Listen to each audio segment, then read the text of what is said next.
dar continuidade às nossas apresentações sobre a história do parapsiquismo. Dessa vez nós vamos estar abordando o tema do cristianismo. Vamos estar então, de certa forma, encerrando uma era, um período, que vem desde lá da pré-história até a antiguidade, e vamos estar agora iniciando aqui a era comum, falar sobre a era comum, a era que nós ainda vivemos, vamos dizer assim. O nome cristianismo vem de Cristo, então é uma referência a uma personalidade que no mundo ocidental talvez seja a mais conhecida, Jesus de Nazaré, conhecido como Jesus Cristo. E esse termo Cristo, ele é grego e ele vem de um termo hebraico que é Messia. E esse é o Messias, é aquele termo que está conhecido. Messias quer dizer o ungido, o enviado, o ungido é o termo, é a definição mais precisa. Esse movimento ele começou com as atividades de Jesus de Nazaré, nas primeiras 3 décadas, ali, quando foi a vida dele, aproximadamente, ali, primeiras 3 décadas da nossa era. E ele era uma personalidade que vivia em Israel, ele era judeu, ele era de uma cultura, de etnia judaica, mas ele viveu num contexto, e depois as ideias dele se desenvolveram dentro do contexto do Império Romano. Então é nessa fusão ali entre as duas culturas é que surgiu esse movimento, o cristianismo.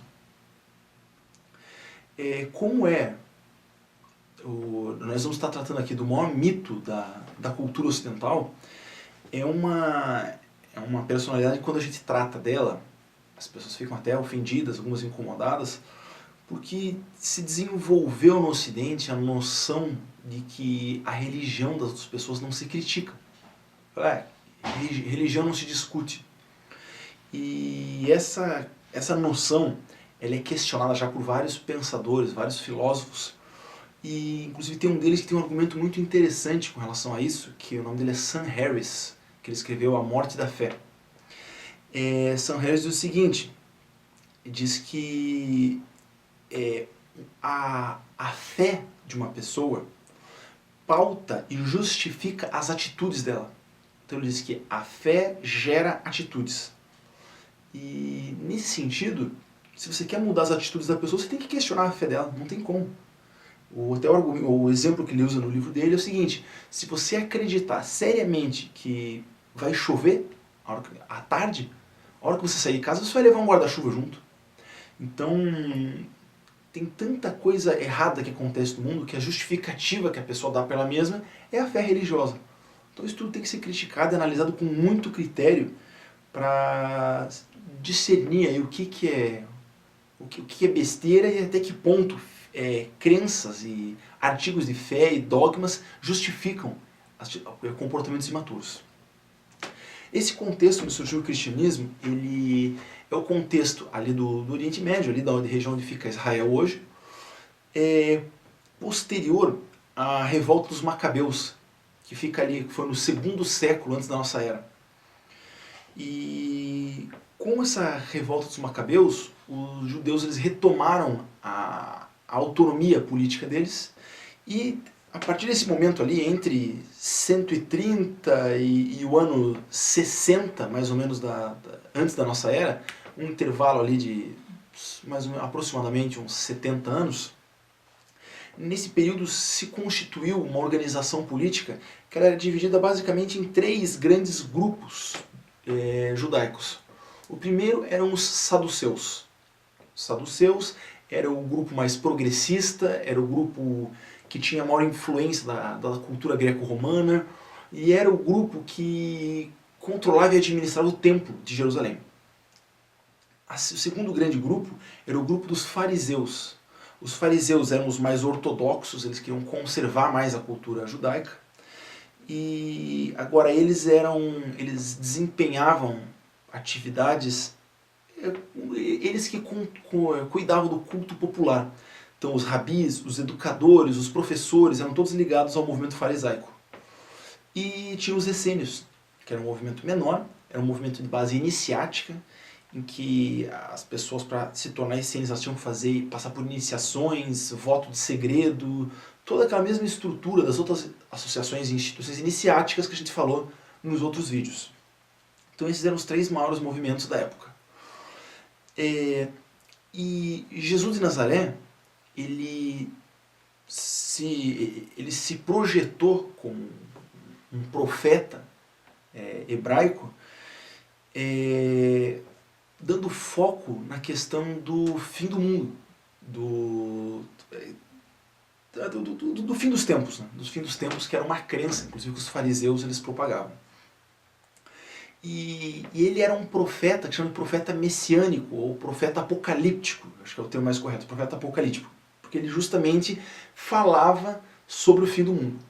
Existiam outros profetas apocalípticos antes dele, por exemplo, Isaías, Daniel, Ezequiel, todos eles de alguma maneira falavam que o fim dos tempos estava se aproximando, e com esse fim dos tempos, Yahvé, a divindade judaica, ela ia julgar as pessoas, separar as boas das ruins, e elas iam ressuscitar dos seus túmulos. Existia uma crença, então, apocalíptica de que o mundo estava acabando. E Jesus foi mais um desses profetas apocalípticos. Foi essa uma das grandes ênfases que ele deu na mensagem dele. Do ponto de vista histórico, é difícil você abordar com muita segurança essa personalidade, porque o que se sabe a respeito dele com segurança é aquilo que os próprios adoradores e discípulos dele escreveram. É aquilo que está reunido na Bíblia. Então, por conta disso, tem gente que inclusive fala, mas será que ele existiu ou não? Do nosso ponto de vista prático, hoje não faz muita diferença se ele existiu ou não. Eu já explico até por quê. Mas dificilmente, do meu ponto de vista pessoal agora, ele não existiu. Provavelmente ele existiu. Porque uma personalidade que gera um movimento tão grande assim como o que ele gerou, é difícil que ela simplesmente não tenha existido, ou que um grupo de discípulos tão engajados como foi esse dele e as comunidades cristãs posteriores, esse movimento que se desenvolveu foi muito pouco tempo depois da morte dele, da dessoma dele. Então, criar um mito em 20, 30 anos e começar um movimento grande em cima disso, eu acho difícil me convencer disso. Mas não faz diferença muito se ele existiu ou não. Por quê? Porque o mito existe. O mito existe e milhares, milhões de pessoas vivem em função, acho que é mais de 1 bilhão na verdade, no mundo vivem em função desse mito. Pautam algumas decisões da vida dela em função desse mito. Então é importante analisar esse mito, independente de qualquer outra coisa. E se ele não existiu, também não vai fazer muita diferença, porque esse pessoal vai continuar acreditando nele. Então é uma pergunta que até eu acho meio desnecessária ficar aprofundando muito ela no momento. Por outro lado, essa falta de historicidade da personalidade é usada como argumento, algumas vezes, quando você vai questionar alguma incoerência, e você vai falar, pô, mas como é que ele se comportou desse jeito? Aí vem algum cristão e fala assim, não, mas não dá para saber se ele agiu realmente assim, se foi exatamente assim que ele agiu. Porque o texto da Bíblia, você sabe, ele às vezes pode ter sido mal interpretado, mas como o que a gente tem, o que está escrito, a gente tem que se basear nisso. Como o mito se construiu com base nos relatos bíblicos, é isso que a gente tem que analisar. Então essa observação também ela não faz muita diferença nesse momento. A gente tem que analisar o que está escrito e o que está registrado. Os principais livros oficiais da igreja, das igrejas cristãs, que tratam da vida dele, são os 4 evangelhos canônicos. Esses evangelhos são o evangelho de São Marcos, de São Mateus, de São Lucas e de São João. Então, Marcos, Mateus, Lucas e João, os 4 livros que tratam da vida dele. Os 4 estão na Bíblia, um em sequência do outro. Existem muitas contradições em que um livro fala uma coisa, outro livro fala outra. É até engraçado, porque tem livro que fala que ele nasceu em Nazaré, tem livro que fala que ele nasceu em Belém, tem livro que fala que ele nasceu numa manjedoura. Então tem muita incoerência nessa história.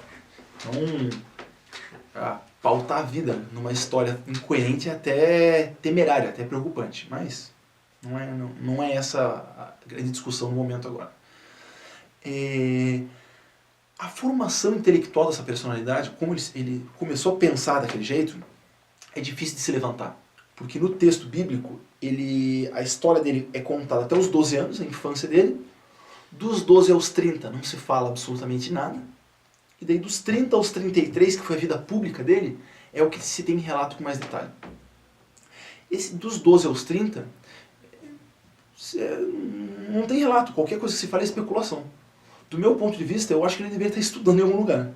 Porque quando ele se tornou uma figura pública, ele conhecia alguns procedimentos, algumas práticas e tinha alguns conhecimentos que a média da população não tinha. Então, do meu ponto de vista, ele deveria estar estudando em algum lugar.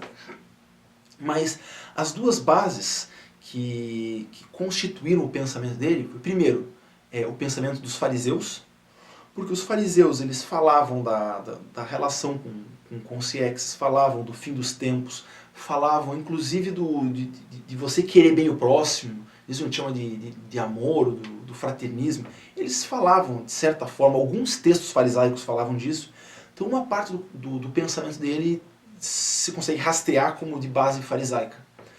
Outra parte, que existe mais discussão, do ponto de vista acadêmico sobre o assunto, é uma série de comportamentos dele que se relacionam, que se aproximam da mentalidade dos essênios, desse grupo dos essênios que a gente está falando. Os cristãos, os católicos, eles costumam ser resistentes a essa ideia, mostrando alguns pontos que Jesus era diferente dos essênios. Os essênios tinham vida reclusa, etc. Ele não tinha. Eles mostram algumas diferenças, mas existem outras confluências grandes. Por exemplo, os essênios eles realizavam o ritual do batismo, que até hoje os cristãos fazem. As ceias comemorativas, rituais, eles faziam, como tem o relato da Santa Ceia lá de Jesus. Existia um grupo, uma vertente, um grupo dentro dos essênios, que eram chamados os terapeutas, que a principal comunidade deles era em Alexandria, no Egito. E esses terapeutas, eles itineravam, eles viajavam de cidade em cidade, realizando curas, e eles andavam em grupos de 12 pessoas. Então, você vê assim, que existem algumas similaridades. Dificilmente ele foi um essênio com rigor da palavra, porque ele tinha comportamentos que realmente destoavam daqueles praticados pelos essênios. Mas o comportamento dele se assemelha, então, de certa forma, ele deve ter adquirido esse conhecimento. Quem com maior segurança foi um essênio foi aquele dito primo dele, né, que era João Batista, que inclusive João Batista foi quem batizou Jesus lá, fez o ritual essênio de batismo. Então, essas duas vertentes são o que fez ele pensar desse jeito, provavelmente. Ele se destacou, ele tinha destaque, e algumas das características que destacaram ele foi, primeiro, ele tinha atributos pessoais acima da média da população. Aparentemente, ele falava muito bem, ele tinha carisma, ele tinha poder de convencimento, ele tinha um raciocínio rápido, porque em várias situações ele debatia com outras pessoas e ele parecia se dar bem nesses debates, então mostra que ele tinha um raciocínio rápido. Essa é a questão dos atributos.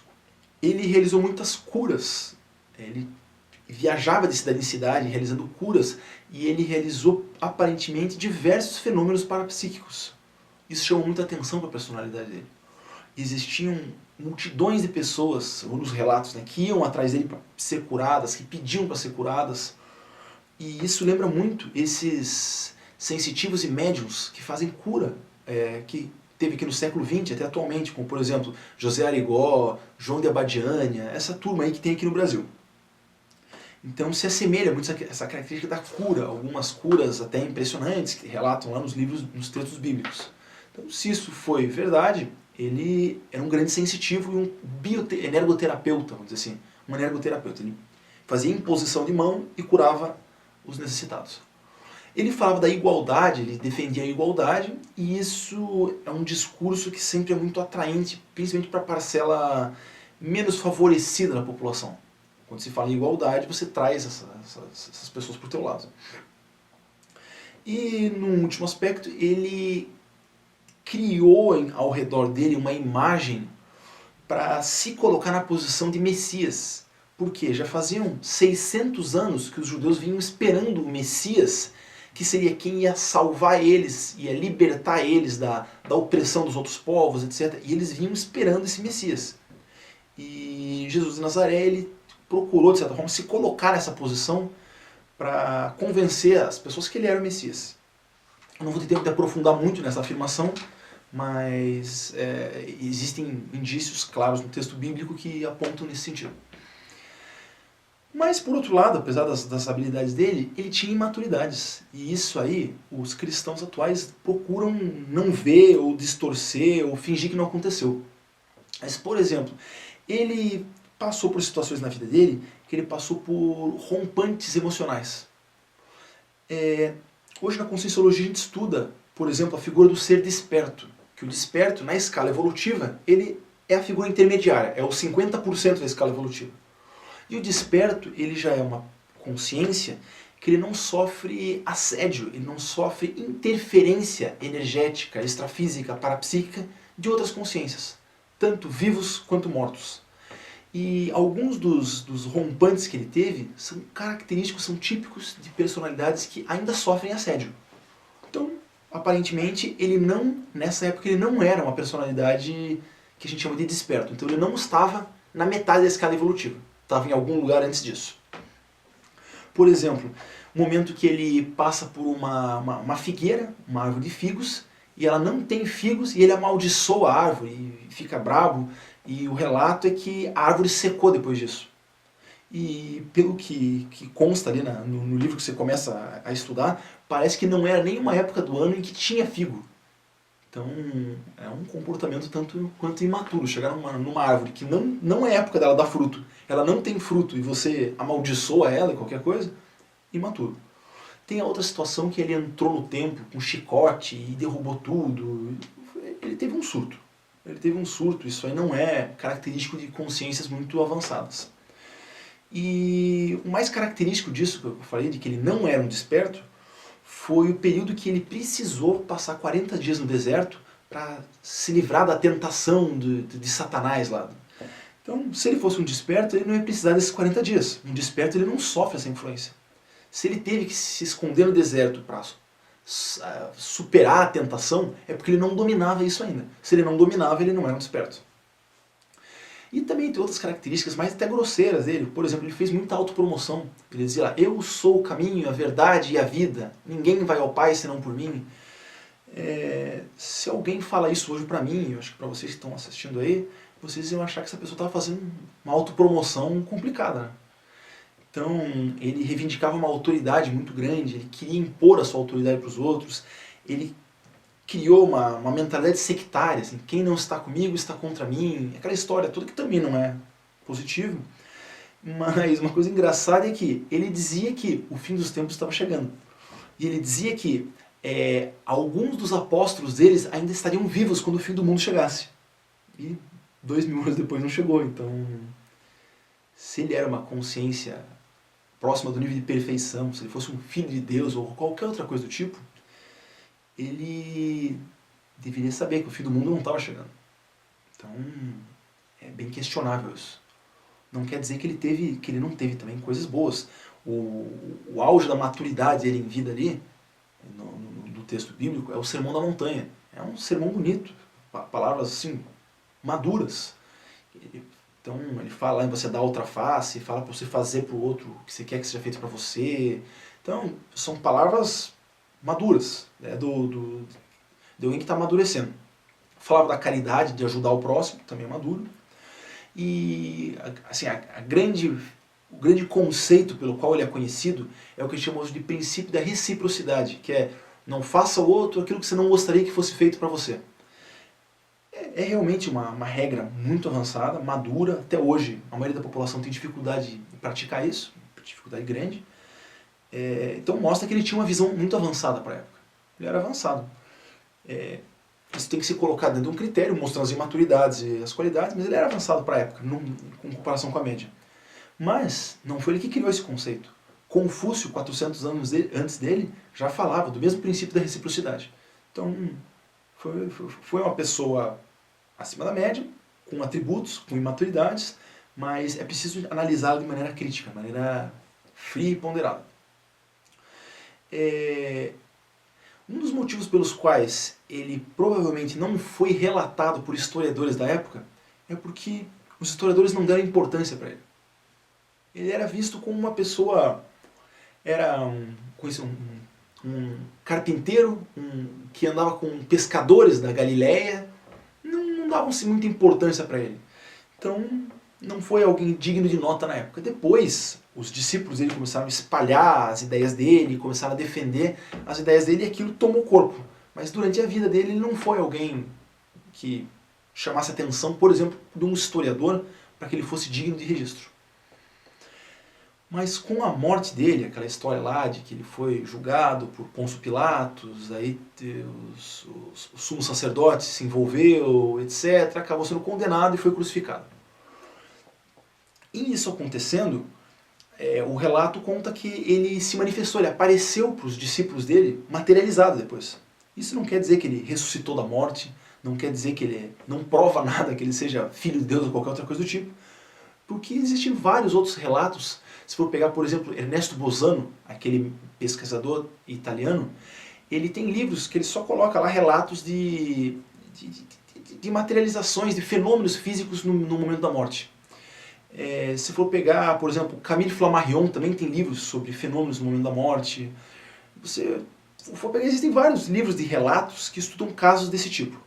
Então não é uma característica exclusiva dele. O clássico da metapsíquica, o Phantasms of the Living, que foi escrito pelo Edmund Gurney, o Frederick Myers e o Frank Podmore. Então ele trata diversos casos de materialização, de manifestação à distância.